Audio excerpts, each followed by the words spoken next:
Okay, everyone, now that we've determined this composite figure is made up of a rectangle and a triangle, we're gonna go ahead and find the area. So moving forward, just make sure that you're always asking yourself, what shapes do you see the composite figure is made up of? That's number one. And number two is, which formulas will you use to find the area? So if I were you, and I really do suggest this, go ahead and write down the shapes that you do see. So we have a rectangle at the bottom, right here, and a triangle. Next question is the formulas that you will be using to find the area of each shape.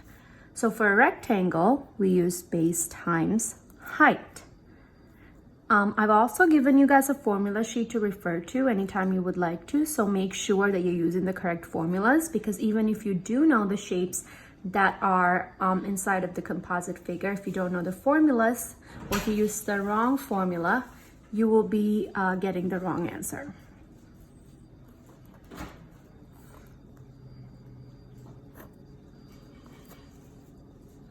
Okay, so now go ahead and find the area of the rectangle.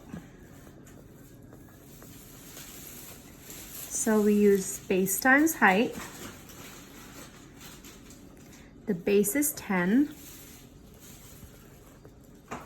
and the height is 12. So the area is 120 square yards for the rectangle. Now the triangle is base times height divided by 2. So this would be your height. As you can see, there's a right angle right here, and the base is what the triangle is sitting on. And although it's not labeled, the base is not labeled, we should be able to use the properties of a rectangle to find the base of the triangle. So if this side is 10 yards, we do know that the opposite sides of a parallelogram, or a rectangle in this case, are the same or equal. So this would also be 10 yards. Similarly, the opposite side to 12 yards, or this length right here, would also be 12 yards on the opposite end. So just make sure you always, use the properties of the shapes to figure out the missing lengths.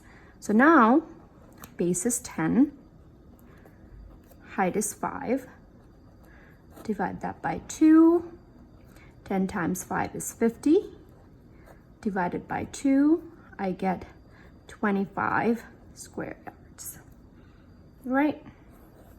Now, the area of the composite figure is the sum of these two areas.